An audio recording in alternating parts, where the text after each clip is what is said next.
पिता परमेश्वर, मैं धन्यवाद करता हूँ कि एक दिन और आपने मेरे जीवन में दिया और सब मुश्किलों परेशानियों के बीच में आप मेरा सहारा बने।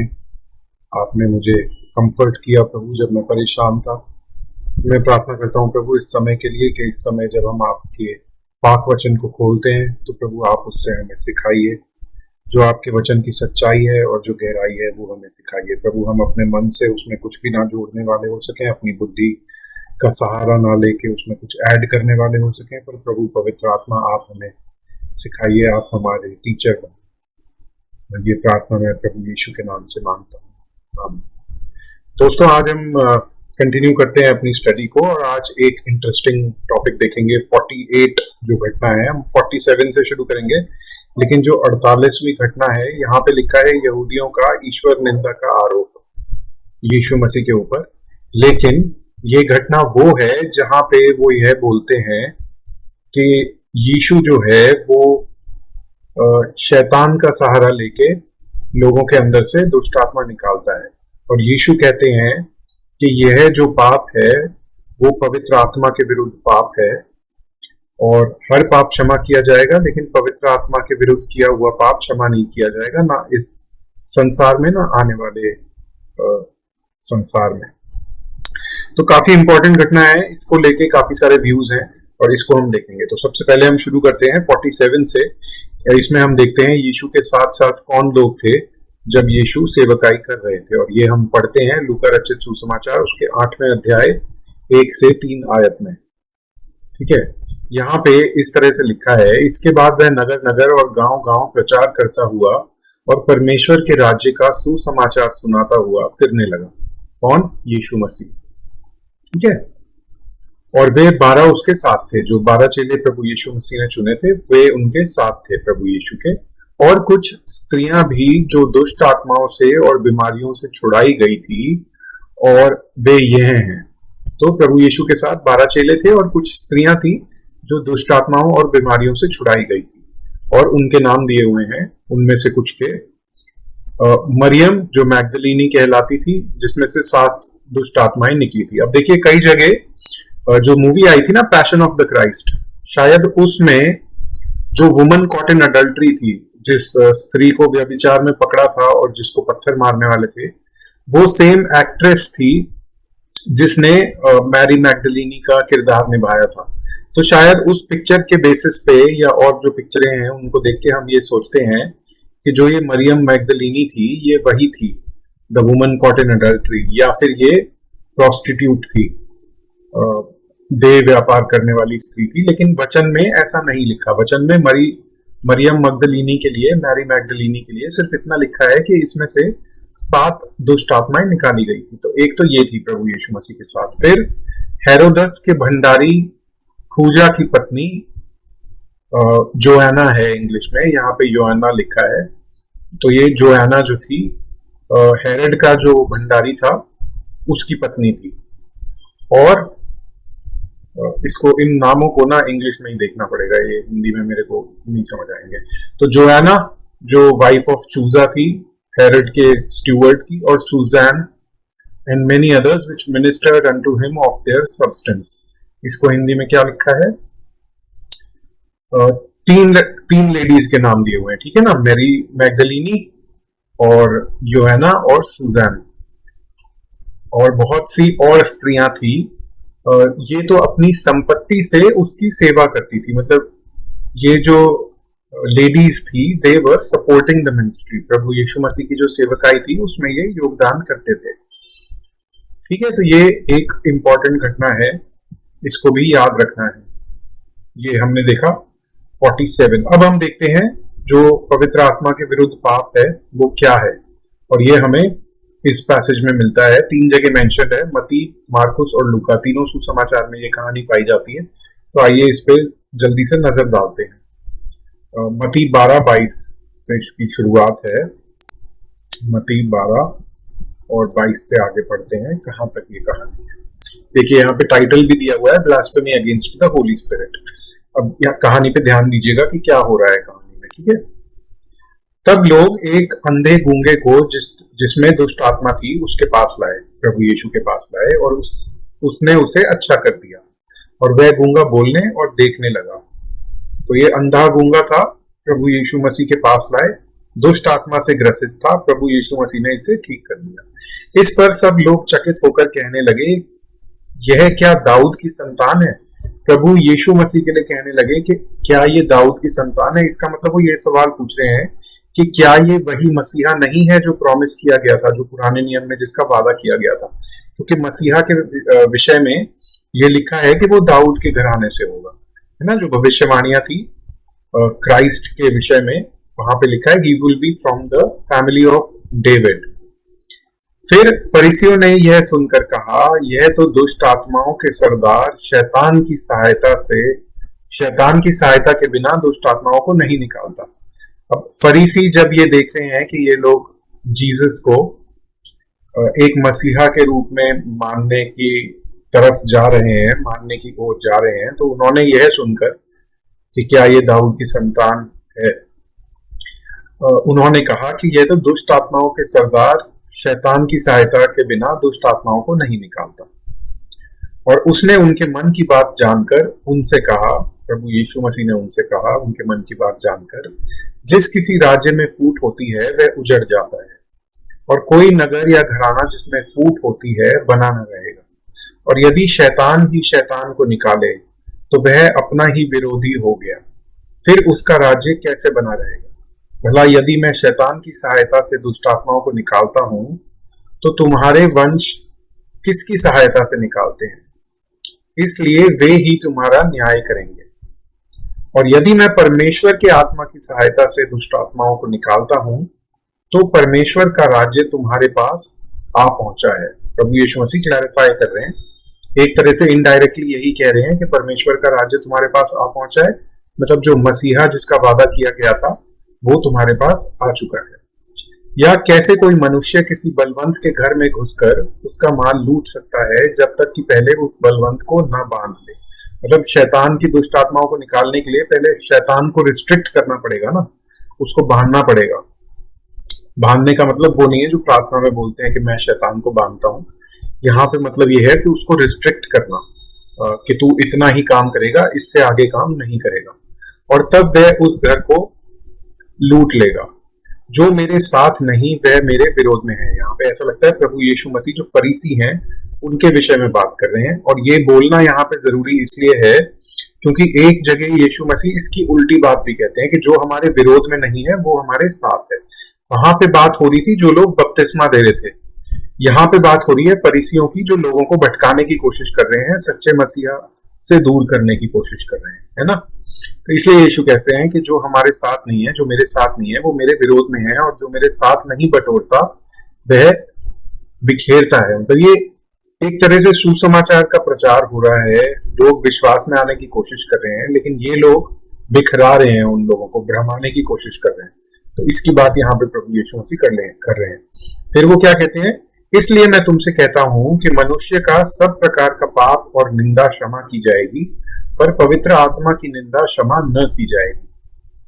यहाँ पे ये की वर्ड्स है, इसलिए मैं तुमसे कहता हूं कि मनुष्य का सब प्रकार का पाप और निंदा क्षमा की जाएगी, पर पवित्र आत्मा की निंदा क्षमा न की जाएगी।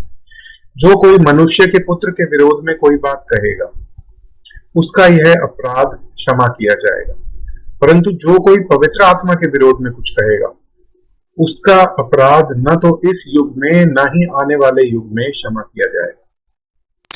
ये पैसेज जितना आसान लगता है समझने में उतना आसान है नहीं, और ज्यादातर लोगों का व्यू इसके विषय में ये है, ज्यादातर लोग इसको इस तरह से समझते हैं कि पवित्र आत्मा के विरुद्ध जो पाप है वो है अविश्वास। एक तरह से सही है, अविश्वास है, लेकिन अविश्वास के साथ ये कहना कि जो काम पवित्र आत्मा की ताकत से हुआ उस काम का क्रेडिट आप शैतान को दे रहे हो, कि जो काम पवित्र आत्मा ने किया वो काम आप कह रहे हो कि ये तो शैतान का काम। तो इस तरह से बोलना और सुसमाचार को ना पहचानना ये गलत है ना। आज के समय में ये किरदार कौन इस तरह का क्या उदाहरण हमें मिल सकता है? अगर आप सोचे तो ये वो लोग हैं जिनके सामने चमत्कार हो रहे हैं और वो लोगों को देख रहे हैं कि पवित्र आत्मा इनके दिल में काम कर रही है, लेकिन वो बोलते हैं कि यह तुम शैतान की तरफ जा रहे हो, है ना। ये उस कैटेगरी की बात होती है। तो मैं यहाँ पे ये मानता हूं कि हाँ, अविश्वास है पवित्र आत्मा के विरुद्ध पाप, लेकिन अविश्वास इस चीज पे भी कि पवित्र आत्मा के काम को यह बोलना कि ये तो शैतान का काम है। ठीक है, इसको हम मार्कुस और लूका में भी ये सेम कहानी पाई जाती है, तो उसको भी हम जल्दी से देख लेते हैं कि वहां पे क्या कुछ फर्क है। मार्कुस 3:19 में मिलती है ये कहानी। मार्कुस 3, देखिए यहाँ पे भी यही दिया हुआ है, blasphemy against the Holi spirit. और शास्त्री जो यरूशलेम से आए थे यह कहते उसमें शैतान है, और वह भी के दुष्ट आत्माओं के सरदार की मदद से, दुष्ट आत्माओं के सरदार की सहायता से दुष्ट आत्माओं को निकालता है। इंग्लिश में यहाँ पे नाम दिया हुआ है बीलज़ेबब, और वो जो था दुष्ट आत्माओं का सरदार था, ऐसा प्रतीत होता है ये पढ़ के। और वह उनसे पास बुलाकर उन्हें दृष्टांतों में कहने लगा, शैतान कैसे शैतान को निकाल सकता है। ठीक है, वही सेम कहानी कि किसी राज्य में अगर फूट है और कोई घराना अपने विरोध में है और शैतान के विरोध में है, फिर वो बलवान व्यक्ति को पहले बांधना, उसके बाद उसका घर लूट लेगा। सेम कहानी है। 28 में फिर प्रभु यीशु कहते हैं, मैं तुमसे सच कहता हूं कि मनुष्य के सब पाप और निंदा जो वे करते हैं क्षमा की जाएगी, परंतु जो कोई पवित्र आत्मा के विरुद्ध निंदा करे वह कभी भी क्षमा न किया जाएगा, वरन वह अनंत पाप का अपराधी ठहरेगा, क्योंकि वे ये कहते थे कि उसमें अशुद्ध आत्मा है। देखिए यहाँ पे मार्क ने एडिशनल डिटेल दे दी कि यीशु ने ये कहा क्योंकि वे ये कहते थे कि उसमें अशुद्ध आत्मा है। किसमें? प्रभु यीशु मसीह में। जबकि उनके अंदर पवित्र आत्मा, वो खुद है परमेश्वर, है ना। और पवित्र आत्मा की ताकत से उन्होंने दुष्ट आत्माओं को बाहर निकाला, ऐसा हमने मत्ती में भी पढ़ा। तो ये पाप यही है कि जो काम पवित्र आत्मा से हुआ है उस काम का क्रेडिट, उस काम पे विश्वास ना करना, और उस काम का क्रेडिट या ये कहना कि ये तो अशुद्ध आत्मा के उससे काम हुआ है। इसका जो ये पाप है जो क्षमा नहीं किया जा सकता, ये क्या नहीं है ये मैं आपको बता देता हूं।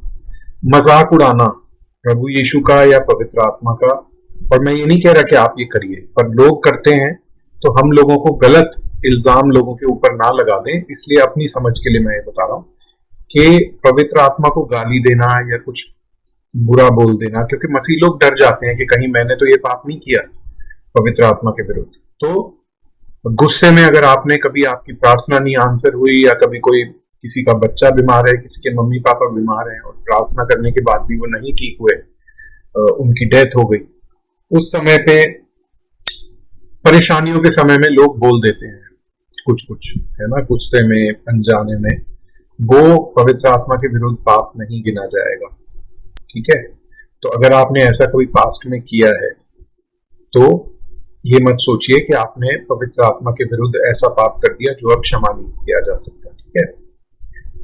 दूसरी बात, इसका एक और उदाहरण ये भी हो सकता है, जो हमारे यंग लोग हैं, जो यूथ है, यूथ में कभी कभी आपस के जो रिलेशंस होते हैं वो खराब हो जाते हैं। बॉयफ्रेंड गर्लफ्रेंड का रिलेशन है, किसी की गर्लफ्रेंड छोड़ के चली गई, किसी का बॉयफ्रेंड छोड़ के चला गया, तो उस समय पे भी वो इतने ज्यादा परेशान हो जाते हैं, क्योंकि वो अभी बच्चे हैं, इन चीजों से इतने परेशान हो जाते हैं कि वो परमेश्वर को, पवित्र आत्मा को, सबको गाली देने लगते हैं, या कुछ उल्टा सीधा बोलने लगते हैं, या ये बोलने लगते हैं कि मैं नहीं विश्वास करता, ये सब बकवास है, मेरी प्रार्थना को उत्तर नहीं मिला। वो भी वचन पढ़ के हम ये नहीं कह सकते कि ये भी उस पाप के अंदर आता है जो क्षमा नहीं किया जा सकता। तो ये सब बोलने का मकसद ये है कि अगर आपने कभी अनजाने में ऐसा बोल दिया है तो आपके लिए आशा है, आप उसे माफी मांगिए और परमेश्वर माफ करेंगे। परमेश्वर he is a God who is slow to anger and quick to forgive. वो कम गुस्सा करने वाले, धीरे गुस्सा करने वाले, उन्हें गुस्सा जल्दी से नहीं आता है, वो धीरे गुस्सा करने वाले और जल्दी माफ करने वाले परमेश्वर है ना। उनका अनुग्रह और उनकी दया हमारे ऊपर, उनके बच्चों के ऊपर रोज नई है, तो हमें इस चीज में सहारा लेना है। इस कहानी पे नजर हम एक बार लूका में से भी देख लेते हैं, 11:14। वहां पे किस तरह से लिखा है, क्या कोई ऐसी डिटेल है जो इन दोनों ने मेंशन नहीं करी हुई। 11:14 से शुरू हुआ, गूंगी दुष्ट आत्मा को निकाला, गूंगा बोलने लगा, लोगों ने अचंबा किया, यह दुष्ट आत्माओं के प्रधान शैतान की सहायता से दुष्ट आत्मा को निकालता है। प्रभु यीशु मसीह ने वही कहा, जिस घर में फूट होती है शैतान अपना विरोधी कैसे हो सकता है, वो राज्य कैसे चल सकता है। यदि मैं शैतान की सहायता से दुष्ट आत्माओं को निकालता हूं तो तुम्हारी संतान किसकी सहायता से निकालती है। ये मत्ती में भी बोला था। बलवंत मनुष्य की कहानी वो भी दी हुई है। ये भी मत्ती में बोला था, जो मेरे साथ नहीं वह मेरे विरोध में है। फरीसियों के लिए है ना, जो लोग ये ऑब्जेक्शन उठा रहे थे।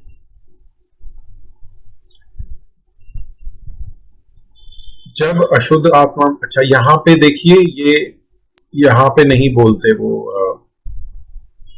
कहानी सेम है लेकिन यहाँ पे जीसस ये नहीं बोलते कि ये कौन सा पाप वो है जो माफ नहीं किया जा सकता। ठीक है, इसीलिए जो ये टाइटल है यहाँ पे ईश्वर निंदा का आरोप है।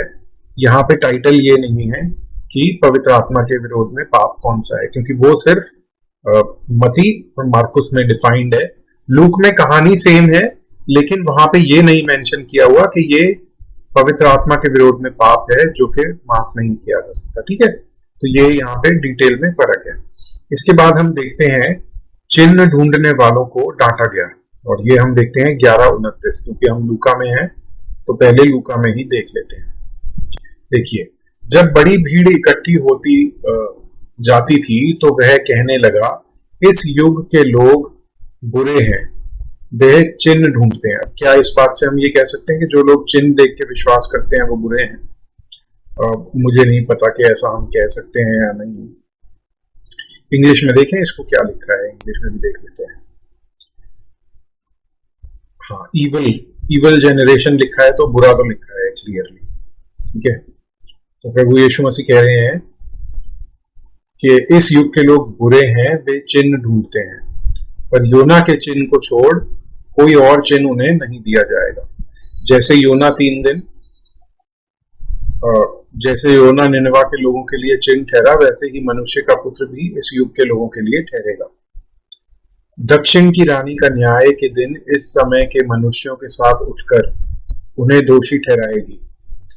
दक्षिण की रानी न्याय के दिन इस समय के मनुष्यों के साथ उठकर उन्हें दोषी ठहराएगी, क्योंकि वह सुलेमान का ज्ञान सुनने को पृथ्वी की छोर से आई और देखो यहाँ वह है जो सुलेमान से भी बड़ा है। ये कहानी है जहाँ पे इजिप्ट की रानी, मिस्र की रानी सुलेमान राजा के पास, उसने चर्चे सुने थे कि सुलेमान बहुत बुद्धिमान है, तो वो और बहुत पैसे वाला भी है, तो वो सुलेमान को देखने और उसकी बात सुनने वहां से आती है। जीसस ये कह रहे हैं कि वो तो कितनी दूर आई, और देखो यहाँ तुम्हारे सामने ऑलरेडी कोई खड़ा है जो सुलेमान से भी बड़ा है, लेकिन तुम लोग विश्वास नहीं करते, तुम्हें अभी भी चिन्ह चाहिए।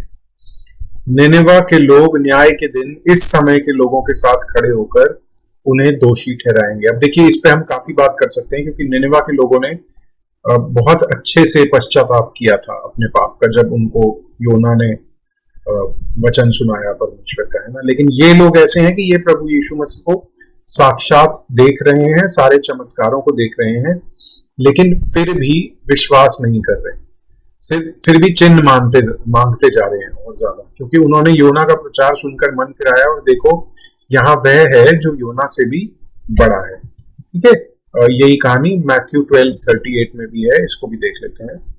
मैथ्यू 12:38, साइन ऑफ योना। इस पर कुछ शास्त्रियों और फरीसियों ने उससे कहा, हे गुरु, हम तुझसे एक चिन्ह देखना चाहते हैं।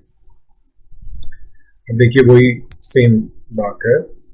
उसने उन्हें उत्तर दिया, इस युग के बुरे और व्यभिचारी लोग चिन्ह ढूंढते हैं, परंतु योना भविष्यवक्ता के चिन्ह को छोड़ कोई और चिन्ह उनको न दिया जाएगा। योना 3 दिन, अब ये मेरे को जो याद आ रहा था, जो मैं बोल रहा था ना, वो यहाँ पे लिखा है। योना 3 रात दिन महामच्छ के पेट में रहा, वैसे ही मनुष्य का पुत्र 3 रात और दिन पृथ्वी के भीतर रहेगा। अब देखिए, ये सवाल जब हम जीसस के डेथ के बारे में बात करते हैं कि क्या प्रभु यीशु मसीह को गुड फ्राइडे पे क्रूसीफाई किया गया था, तब ये सवाल इंपॉर्टेंट हो जाता है। तब इस वचन की ओर हम देखते हैं, क्योंकि यहाँ पे लिखा है 3 दिन और 3 रात। तो अगर आप फ्राइडे शाम से लगाएं यीशु मसीह का के प्राण त्यागना, तो फ्राइडे रात, सैटरडे रात और संडे मॉर्निंग को तो रेजरेक्शन हो गया, तो 3 दिन नहीं हुए ना। इसलिए कुछ लोग थर्सडे मानते हैं कि थर्सडे को यीशु मसीह को थर्सडे को क्रूसिफाई किया गया था, जबकि मनाया गुड फ्राइडे जाता है। ये भी अपने आप में बहुत बड़ा विषय है, अगर मैं बोलूंगा तो 1 घंटा उसी पे निकल जाएगा। लेकिन इस बात को आप याद रखिएगा और इसको आप गूगल पे सर्च कर सकते हैं, क्योंकि ये भविष्यवाणी तो यीशु में पूरी होनी चाहिए ना, 3 दिन और 3 रात वाली। 3 दिन चलिए हमने मान लिया, फ्राइडे का दिन, सैटरडे का दिन और संडे भी सुबह चलो हम दिन गिन लेते हैं, तो 3 दिन तो हो गए। लेकिन 3 रात नहीं मिलती, फ्राइडे नाइट और सैटरडे नाइट ही मिलती है, अगर हम ये मानते हैं कि Jesus was crucified on a Friday, जो गुड फ्राइडे करके मनाया जाता है। ठीक है, और ये भविष्यवाणी मैं सोचता हूँ पूरी होनी जरूरी है। फिर आगे वचन में लिखा है, निनेवा के लोग न्याय के दिन इस युग के लोगों के साथ उठकर उन्हें दोषी ठहराएंगे, क्योंकि उन्होंने योना का प्रचार सुनकर मन फिराया, और यहाँ वह है जो योना से भी बड़ा है। फिर वही दक्षिण की रानी न्याय के दिन इस युग के लोगों के साथ उठकर उन्हें दोषी ठहराएगी, क्योंकि वह सुलेमान का ज्ञान सुनने के लिए पृथ्वी के छोर से आई, और यहाँ वह है जो सुलेमान से भी बड़ा है। प्रभु यीशु मसीह यही कहना चाह रहे हैं कि तुम्हें अभी भी साइन क्यों चाहिए?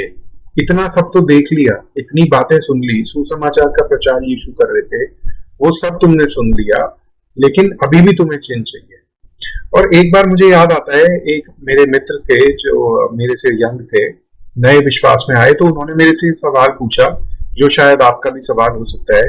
उन्होंने पूछा कि भैया शुरू शुरू में तो बहुत चमत्कार होते थे, अब ये सब चमत्कार क्यों नहीं होते? और वचन में भी जैसा हम देखते हैं पुराने नियम में चमत्कार, वैसे चमत्कार अब क्यों नहीं होते?